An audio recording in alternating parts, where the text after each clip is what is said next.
Hello everyone. We are doing chapter number 8, Cell, the Unit of Life.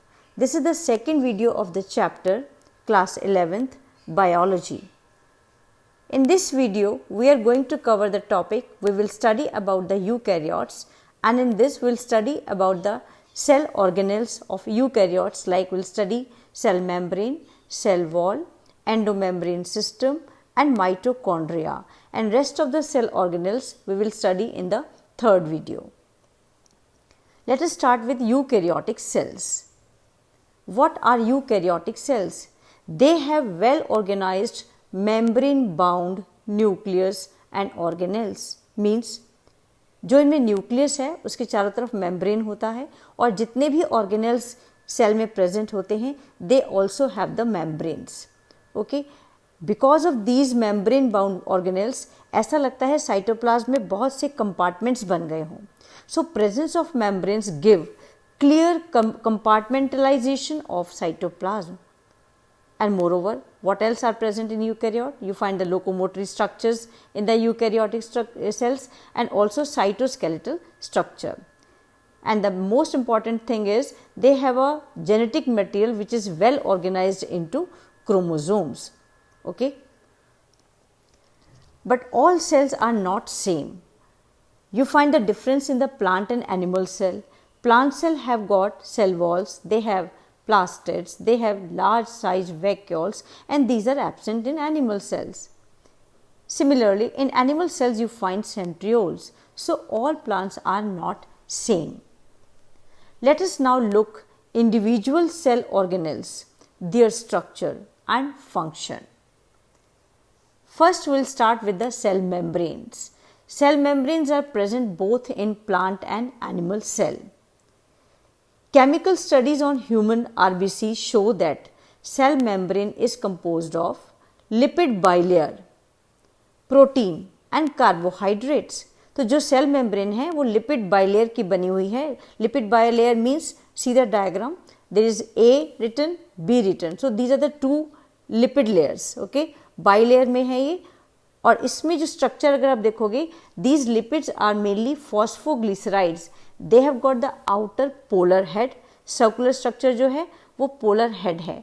See number 1 in both the diagrams. Number 1 shows the polar head which is hydrophilic, means attracted towards the water, and second is hydrophobic which is non-polar tail form में है, non-polar है वो, और hydrophobic है, it goes away from the water.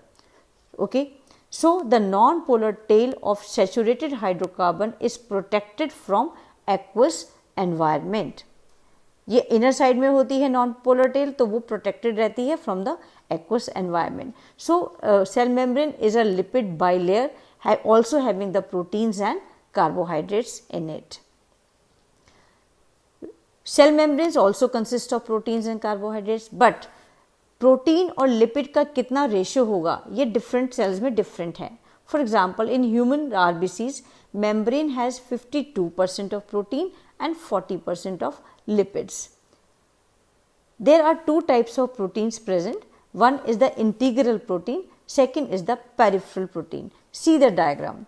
Integral protein जो purple colour से और pink colour से दिखाया गया है, जो लिपिड के बीच में बरिड है, this is the integral protein. And एक पेरिफेरल प्रोटीन है जो कि नीचे की साइड पर दिखाया गया है, पिंक कलर से नंबर 2 पर दिखाया गया है, and this is on the surface of the membrane. Okay, so one is buried totally inside the membrane and other is on the surface. There are two types of proteins present in the cell membranes. Fluid mosaic model of cell membrane was proposed by Singer and Nicholson in 1972. What they said, according to this, lipid का कैसा nature होता है, quasi fluid होता है, means ऐसा लगता है, apparently लगता है कि दे आर फ्लूइड. इस फ्लूइड नेचर की वजह से जो प्रोटीन्स हैं वो लिपिड बाइलेयर में एंटर कर जाते हैं. This allow lateral movement of proteins with in the overall bilayer. Protein move कर रहे हैं, आप डायग्राम में देख सकते हो, प्रोटीन बीच बीच में बाइलेयर्स में से दिखाई दे रहे हैं ब्लू कलर के. These are the proteins. Okay, and this ability to move within the membrane is measured as its fluidity. इसी को फ्लूइडिटी बोलते हैं कि ये मूव कर पा रहे हैं और कितना मूव कर पा रहे हैं वो इसकी फ्लूइडिटी को डिसाइड करता है। फंक्शंस क्या हैं सेल मेम्ब्रेन के? Cell membrane is selectively permeable, ये ट्रांसपोर्ट में हेल्प करती है बट सेलेक्टिवली परमिएबल है। कुछ मॉलिक्यूल्स को की एंट्री और एग्जिट करती है, सारे मॉलिक्यूल्स इसमें से एंटर नहीं कर सकते हैं। Okay, see the structure. यहाँ पर जो डायग्राम बना हुआ है, there is intra cellular space, mean cell के अंदर का स्पेस है, एक्स्ट्रा सेलुलर स्पेस जो सेल के बाहर का स्पेस है, और between this is a cell membrane present. So due to the fluid nature, plasma membrane can help in cell growth, formation of intracellular junctions, secretions, endocytosis and cell division. These are the various functions. क्योंकि इनका fluid nature होता है तो it performs many functions. Let us see the transport. कैसे होता है transport across the membrane? दो type से होता है, passive transport and active transport. Passive transport, movement of molecule across the membrane along the concentration gradient. See the diagram. Gradient के साथ, यानी अगर हायर कंसंट्रेशन से लोअर कंसंट्रेशन की तरफ मूव करना। Okay, this is called as passive transport. यहाँ पर कोई एनर्जी यूज नहीं होती है। ये दो तरीके से होता है, simple diffusion and osmosis. Simple diffusion में क्या है, सॉल्यूट मूव कर रहे हैं, पर्पल कलर के जो सर्कल बनाए गए हैं ये सॉल्यूट है और they are moving inside, higher concentration से लोअर कंसंट्रेशन की तरफ मूव कर रहे हैं। This is called as simple diffusion. और अगर वाटर मूव करता है across the membrane from higher water level to the lower water level, this movement of water is through the membrane is called as osmosis. See one more type of passive transport, facilitated diffusion हो रहा है। यहाँ पर energy use नहीं हो रही और ये भी हायर कंसंट्रेशन से लोअर कंसंट्रेशन की तरफ मूव कर रहे हैं, but with the help of proteins. So polar molecules cannot pass through the non-polar lipid bilayer. Polar molecules है, ये मूव नहीं कर सकते हैं, इसलिए इनको मूवमेंट के लिए प्रोटीन चाहिए। They are again moving from the higher concentration to lower concentration. जैसे कि ऑरेंज कलर के ट्राइंगल्स दिखाए गए हैं, ब्लू कलर के सर्कल दिखाए गए हैं। दे नीड प्रोटीन, ये प्रोटीन में से पास होकर सेल के अंदर मूव कर रहे हैं। This is called as facilitated diffusion. Come to active transport, यहाँ पर मूवमेंट जो मॉलिक्यूल्स का होगा अगेंस्ट द कंसंट्रेशन ग्रेडियंट होगा, from lower concentration to higher concentration होगा। और जब ऐसा होगा, सीधा डायग्राम यहाँ पर राइट हैंड साइड पर एक्टिव ट्रांसपोर्ट लिखा हुआ है ऊपर, यहाँ पर एनर्जी की ज़रूरत होती है। कौन सी एनर्जी यूज होती है? ATP, adenosine triphosphate. Okay, so by using energy the material is moving from lower concentration to higher concentration. This is called as active transport. Example है sodium and potassium pump. Next is cell wall. Cell wall is present only in the plant cells. It is non-living rigid structure found outer to the plasma membrane of fungus and plants.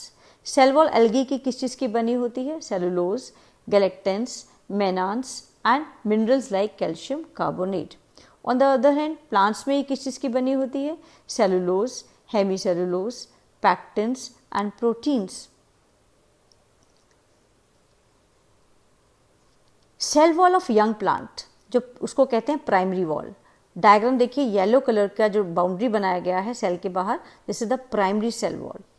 और धीरे धीरे ये gradually diminish हो जाता है और जैसे जैसे सेल मैच्योर होता है ये इनर साइड पर सेकेंडरी वॉल बनाता है। सी ग्रीन कलर से दिखाया गया है secondary cell wall. Okay, primary cell wall के इनर साइड पर सेकेंडरी सेल वॉल है towards the membrane and there is a middle lamella dark blue colour से, जिसमें दो सेल आपस में कनेक्टेड हैं।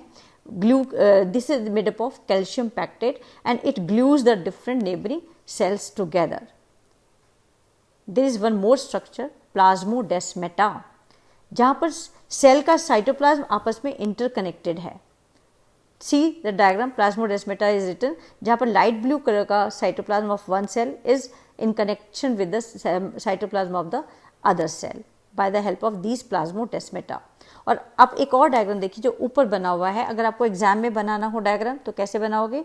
दो सेल बनाइए, दोनों सेल में टू मेम्ब्रेन्स दिखाइए, primary cell wall and secondary cell wall. दोनों सेल के बीच में एक वॉल है that is called middle lamella and there is a junction between the two cells across the cell. This is the plasmodesmata जो shaded किया गया है pencil से. So like this you can make an easy diagram of a primary cell wall, secondary cell wall, plasmodesmata and middle lamella. Now function of cell wall.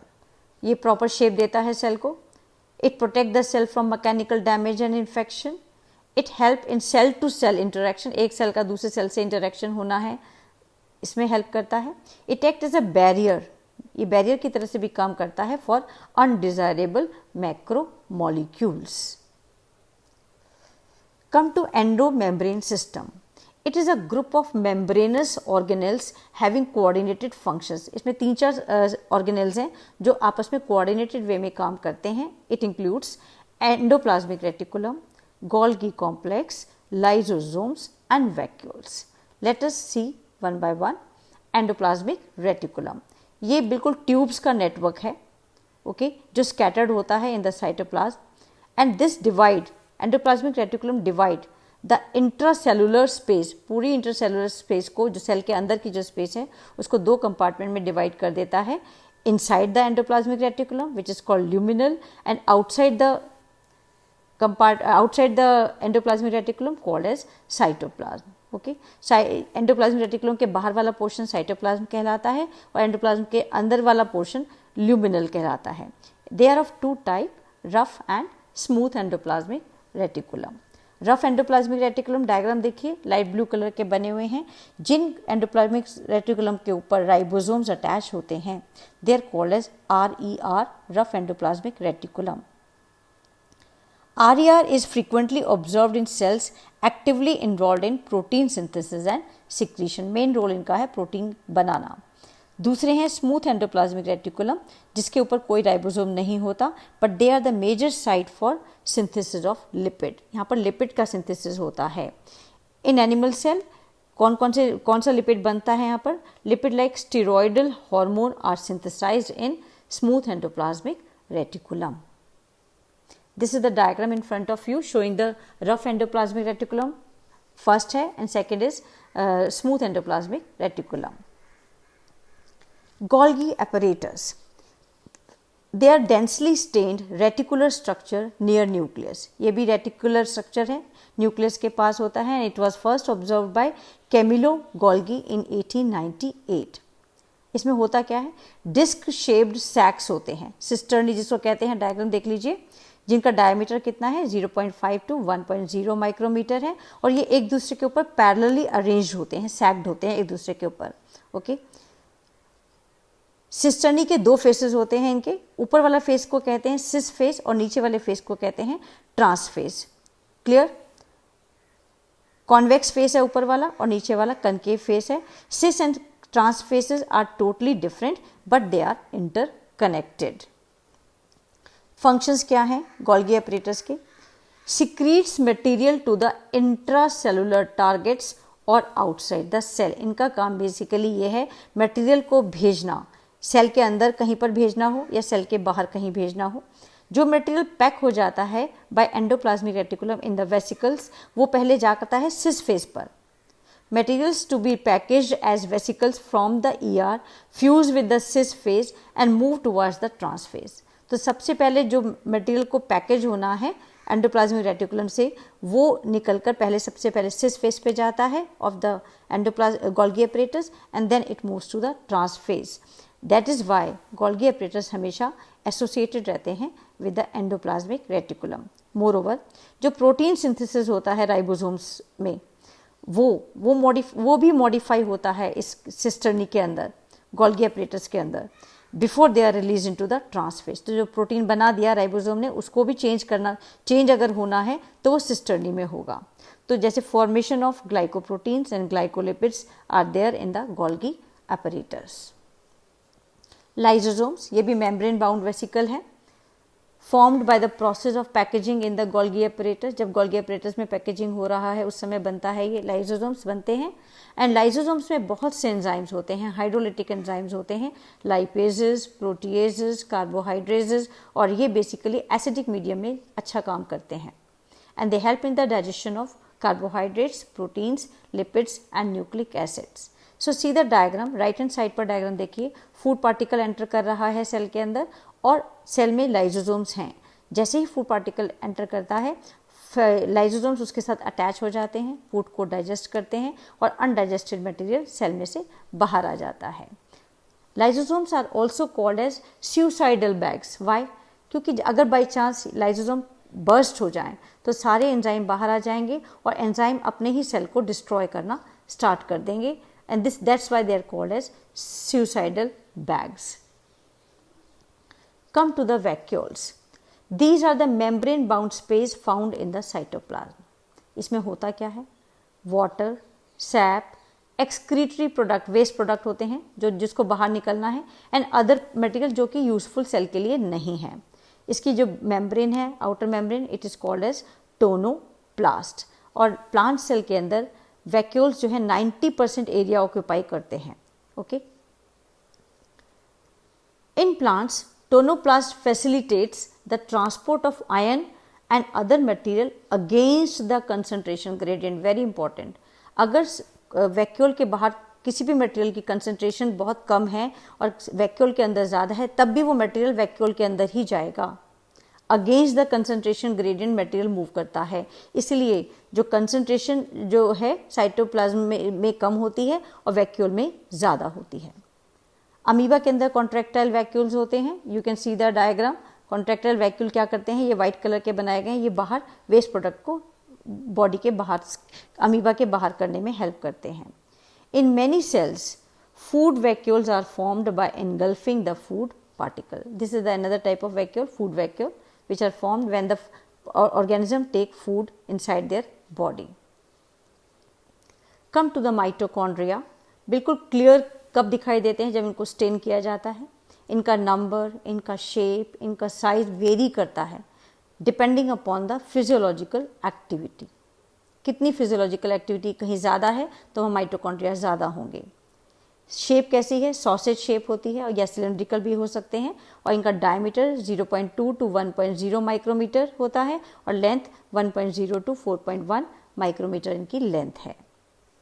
Structure देखिए, इसका diagram में देखिए, ये डबल मेम्ब्रेन स्ट्रक्चर है। Outer membrane 1 पर लिखा गया है, इनर मेम्ब्रेन 2 पर लिखा गया है। Okay, a mitochondria is a double membrane bound structure with outer membrane and inner membrane. और इससे क्या होता है, पूरा जो ल्यूमन है, पूरा जो अंदर का पार्ट है माइटोकॉन्ड्रिया का, वो 2 कंपार्टमेंट में डिवाइड हो जाता है, एक आउटर कंपार्टमेंट एंड एक इनर कंपार्टमेंट। इनर कंपार्टमेंट को कहते हैं मैट्रिक्स और आउटर कंपार्टमेंट है इंटर मेम्ब्रेन स्पेस, जो तीसरे नंबर पर दिखाया गया है, 3rd नंबर पर। This is the inter membrane space और matrix is shown at the point number 4। Inner membrane जो इसकी है वो फोल्डेड होती है, उसमें बहुत सारे इनफोल्डिंग है, that is called cristae towards the matrix. This increase the surface area which is shown in the point number 5. See the infoldings of inner membrane. The two membranes have their own specific enzyme associated with mitochondrial function. Matrix के अंदर क्या है? Matrix के अंदर एक circular DNA होता है, RNA होता है, राइबोसोम्स होते हैं 70S and components of protein synthesis होते हैं। Mitochondria can divide by fission, ये खुद डिवाइड भी हो सकता है। इसका मेन फंक्शन क्या है? It is a site for aerobic respiration, वो रेस्पिरेशन जो ऑक्सीजन की प्रेजेंस में होता है। And they produce lots of energy in the form of ATP. ATP is adenosine triphosphate, ये एनर्जी का फॉर्म है जो यूटिलाइज होता है, and this is that's why the mitochondria is also called as power house of cell. So that's all for today. Thank you very much for staying with me. Do the test which is given in the box. Subscribe the channel for getting the information about my new video. Thank you very much.